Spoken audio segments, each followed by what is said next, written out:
You know, there is one surefire way to draw a crowd, and that's controversy. You know, you have something that is controversial, and you're going to have people there. And even more so, and especially if there really isn't a clear answer to that controversy. If it's just, he said, she said, they said, this group, that group, the other group, whichever. So tonight, we're going to take a look at the quote-unquote controversial ending of Mark's gospel. Or rather, we're actually going to be looking at the controversy of the ending of Mark's gospel. And it's unfortunate. It's unfortunate that the ending of Mark is so uncertain. I think that sounds better than controversial, uncertain. It's a shame that it's uncertain. But it's important not to overrate the significance of the problem or the uncertainty. There's no doctrine or practice in Mark 16, 9 through 20, that is not taught elsewhere in the New Testament. In fact, the only quote-unquote religious practice that needs Mark 16, 9 through 20 as its scriptural basis is snake handling and poison drinking, which people use it's based erroneously on Mark 16, verse 18. It's not talking about drinking poison as part of a religious ceremony or handling snakes as a part of a religious ceremony. It's about when they were persecuted, they may have to face those sort of things. We have an example when Paul was on the island of Malta and he's gathering firewood and a snake came out and attached itself to its hand, to his hand. And the islanders thought that he was going to swell up and kill over, but he suffered no ill effects. That's what it was talking about. It wasn't talking about trying to do these things as part of religious ceremony. But anyway, nevertheless, some versions of the Bible cast doubt as to whether Mark 16, 9 through 20 belongs in the Bible. And so they handle it in a number of different ways. For example, some add a quote-unquote shorter ending to Mark's gospel. After verse 8, they write, "And all that had been commanded them they told briefly to those around Peter. And afterward, Jesus himself sent out through them from east to west the sacred and imperishable proclamation of eternal salvation." Now, if you have the New Revised Standard Version of the Bible, that's how Mark ends, is with that statement. Some add the shorter version, and then they also add the longer version, verses 9 through 20. One manuscript, it's known as the Washingtonianus. Bob, I'm sure, is familiar with this particular manuscript. But this manuscript has the quote-unquote longer ending, verses 9 through 20, in it, and an expanded version with a long addition between verses 14 and 15.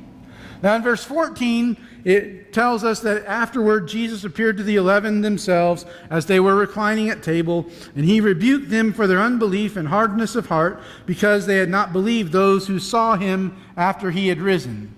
Now immediately after that, this manuscript adds, "And they excused themselves, saying, 'This age of lawlessness and unbelief is under Satan, who does not allow the truth and power of God to prevail over the unclean things of the spirits. Therefore reveal your righteousness now.' Thus they spoke to Christ, and Christ replied to them, 'The term of years of Satan's power has been fulfilled, but other terrible things draw near. And for those who have sinned, I was handed over to death, that they may return to the truth and sin no more, that they may inherit the spiritual and imperishable glory of righteousness that is in heaven.'" So that all happens between verse 14 and verse 15, where the Great Commission starts. Okay, so some include Mark 16, 9 through 20, but with the verses bracketed.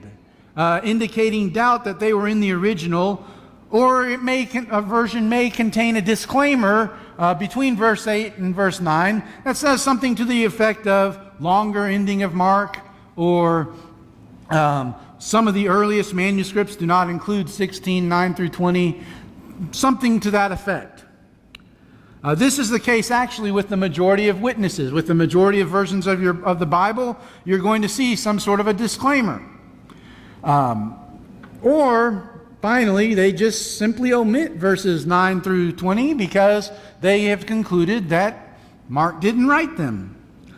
So they say some of them say, well, Mark didn't write those, but they are scripture. They should be in the Bible, but we're not sure where they should be in the Bible. But they're sure that they're not supposed to be at the end of Mark. I don't know how they figure that or anything like that, but that's what some say. So what are we supposed to do? Well, honestly, the first three options that I gave you about the shorter ending, or the shorter and then the longer ending, or the longer ending with the expansion between verses 14 and 15, those options are fairly poorly attested to, and thus we can pretty much immediately dismiss them as not being the correct solution to the issue at hand. But does Mark 16:9 through 20 belong in the Bible? Well, let's look at the possibilities. And we'll begin with the negative side of it, the primary reasons for doubting Mark 16:9 through 20. And really the big primary reason for doubting Mark 16:9 through 20 is that the earliest / best, okay, some would say the earliest manuscripts are the best. So the earliest / best manuscripts both omit verses 9 through 20. And I say, wait a second. I thought that there were thousands of manuscripts. So how are you saying that the best two omitted, and so thus it must be omitted? Well, because the best two omit these verses. I don't know any other way to say it. These two manuscripts are what are known as the Codex Sinaitic. I worked all week to learn how to say this, and I messed it up. Sinaiticus and Codex Vaticanus. Okay, these are the two earliest manuscripts that we have of parts of the New Testament. Both are dated in the 4th century. The word codex, it appears up there, and you'll notice on your outlines, I didn't make you write Sinaiticus or Vaticanus. I just made you write codex. I'm a nice guy, that's why. Anyway, but codex is an ancient manuscript left in book form. Okay, so it's not a scroll, it's actually in book form. Now that's key and crucial to understanding to know the definition of a codex. Also, some of the early church fathers in the book at verse 8. For example, Eusebius, who lived in the early 4th century, and Jerome, who lived in the late 4th and early 5th centuries, both say that almost all of the Greek manuscripts known to these church leaders ended at verse 8. Almost all, okay? Another reason for doubting Mark 16:9 through 20 is not just the manuscripts, but also the grammatical style is different.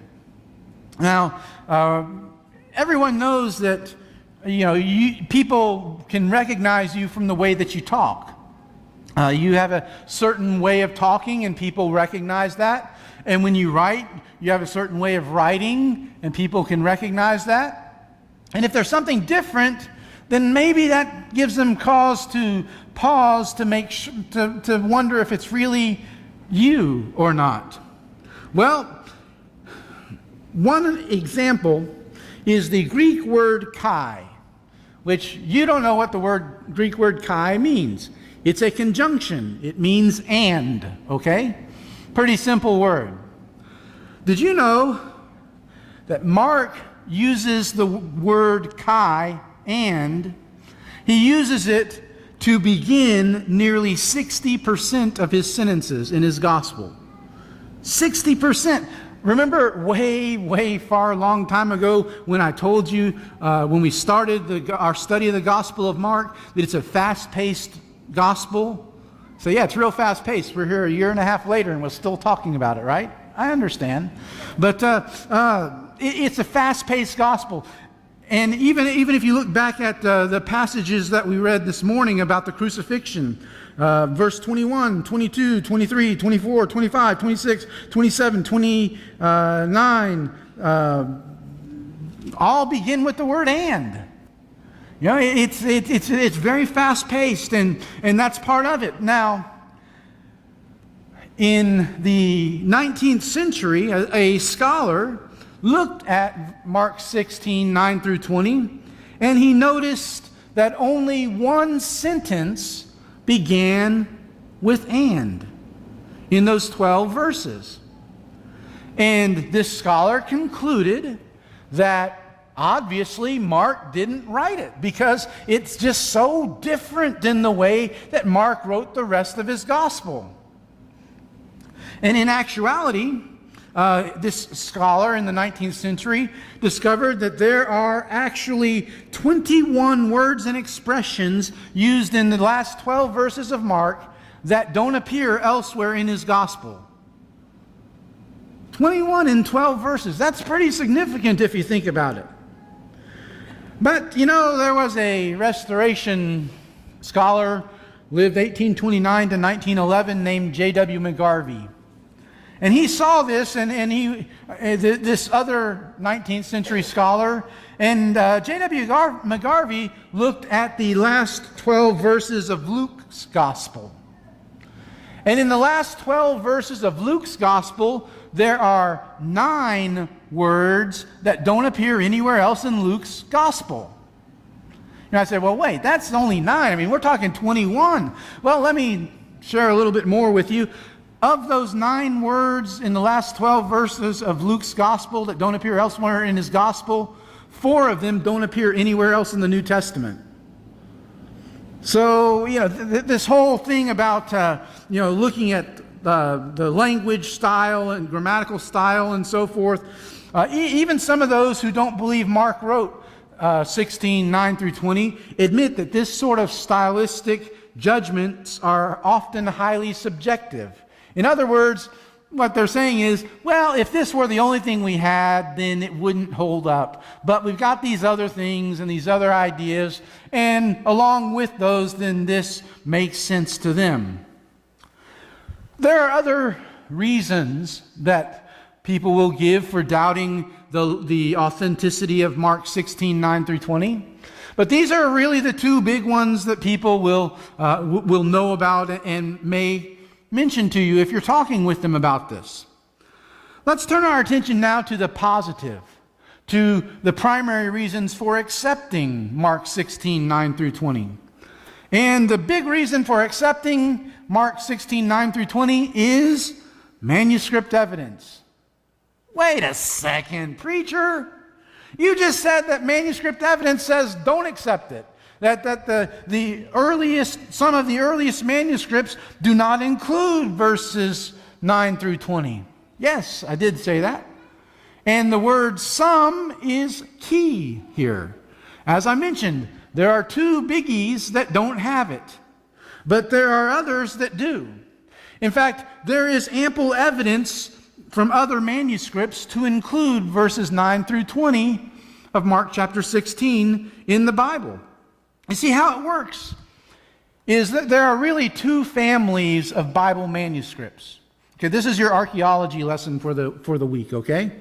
2 families of manuscripts. The first family is the Antioch collection.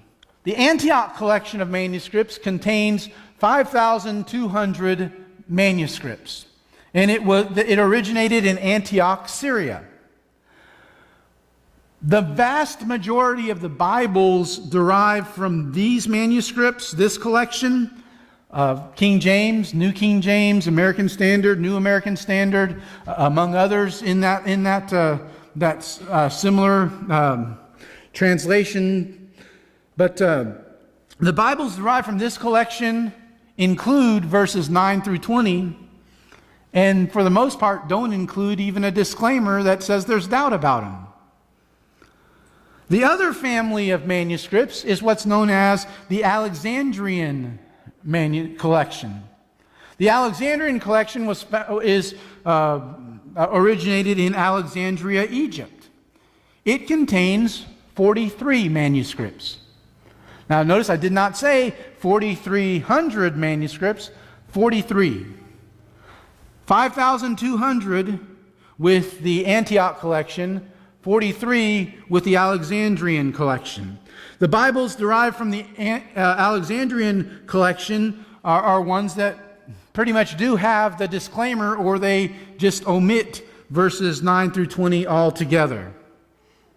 Now, in fact, we mentioned that there are two oldest manuscripts don't include Mark 16, 9 through 20, but actually those two may actually at one point have included them.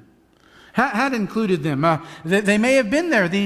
For example, the Codex Vaticanus actually ends in the middle of a page. I haven't seen it, but that's what these people say.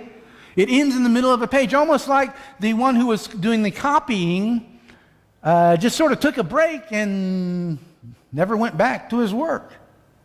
Or it could be taken as that. The others of the Codex Sinaiticus, you know what I'm talking about, the one that starts with the S. That one, actually, the Mark 16:8 is at the bottom of a page, and it's almost as if a page is missing from it. Remember, a codex is a manuscript in book form. So anyway, some manuscripts that date after these two that we looked at that are dated in the 4th century, some manuscripts that date after that actually were copies of manuscripts that were from before the 4th century. And they actually contain verses 9 through 20, which again suggests that a page may have been lost from these other codexes and so forth. Also, there's a third codex that is dated some 50-ish years later, the Alexandrianus Codex, that actually does have verses 9 through 20.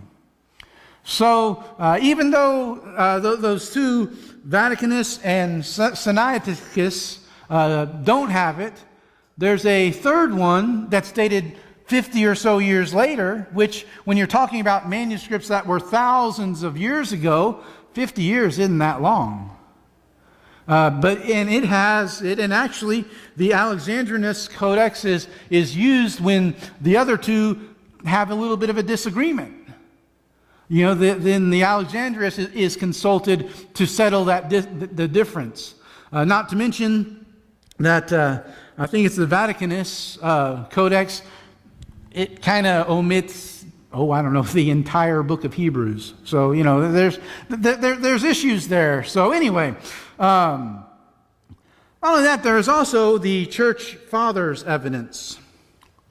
The Church Fathers' evidence. The first two we mentioned earlier, Eusebius from the 4th century, early 4th century, he did say that many copies ended with verse 8.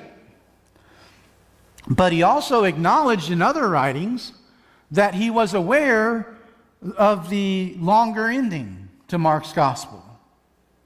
So he was aware that there were some, that 9 through 20 existed out there, but there were some that ended after verse 8. Jerome, who again, late 4th, early 5th century, may not have considered these verses to be part of the Gospel, yet he knew that they existed. And in fact, when he wrote the Vulgate, which is his Latin translation of Scripture, he included verses 9 through 20 of Mark 16. So there had to have been some evidence that made him think, well, maybe these do belong here. Another church father, Tatian, Tatin. 120 to 180, somewhere in that general time frame was when he did most of his writing.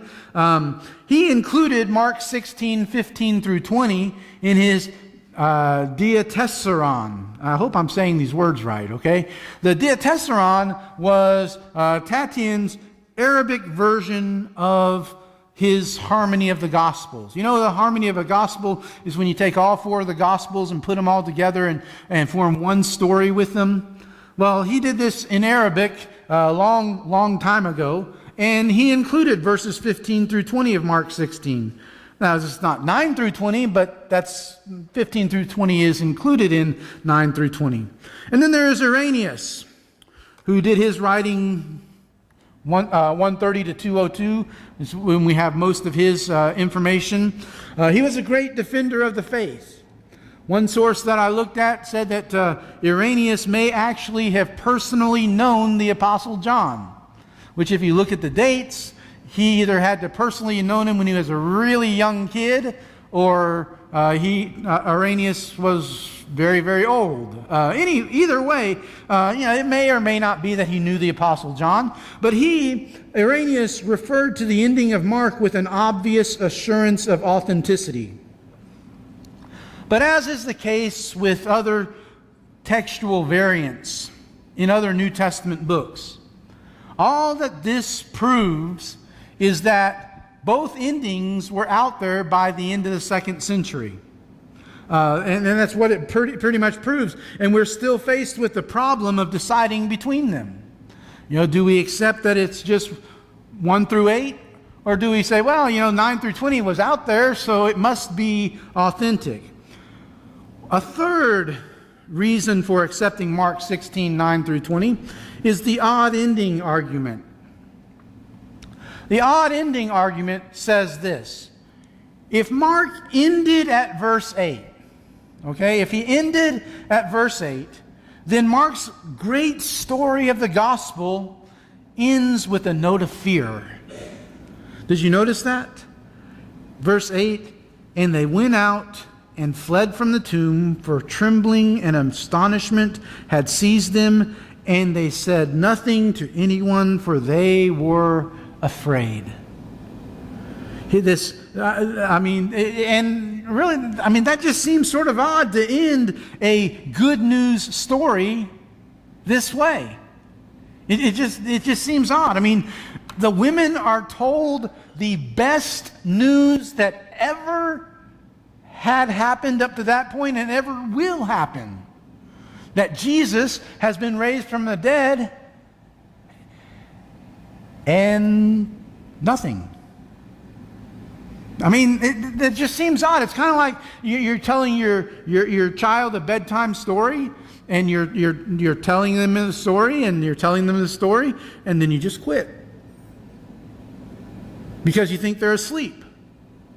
But then you get up to leave, and guess what? Hey, what happens next? They're not asleep. They're wanting to know what happens next, right? And so it's just kind of odd to end the story in this way. Now, those who are apologists that say verse 8 is the end of Mark's gospel may say that it ends not with a note of fear, but with a note of awe. Verses 1 through 8 may be paraphrased. He is risen. You're going to see him. How awesome is that? And they say, well, even if verse 8 isn't the original ending to Mark's gospel, then the original ending has been lost. We know it's not verses 9 through 20, but the original ending has been lost, and we don't know what it is, so we just stick with ending it at verse 8. But if Mark ended at verse 20, then Mark tells of eyewitnesses to the resurrection. He tells of people like Mary Magdalene, and about his appearances to 2 disciples, and then to all of the 11 disciples, and he tells of examples of witnesses to the resurrection. And actually, if he ends at verse 20, it makes it consistent with Matthew, Luke, and John. because they all end their Gospels with eyewitnesses to the resurrection. So really, though, there is plenty more evidence out there on both sides of the discussion. I suppose scholars will probably continue to debate until Jesus returns and settles the matter. Now, there are a few on either side of the issue who present their side of the story, and they say this settles it. There's no possible way that the other side could be right.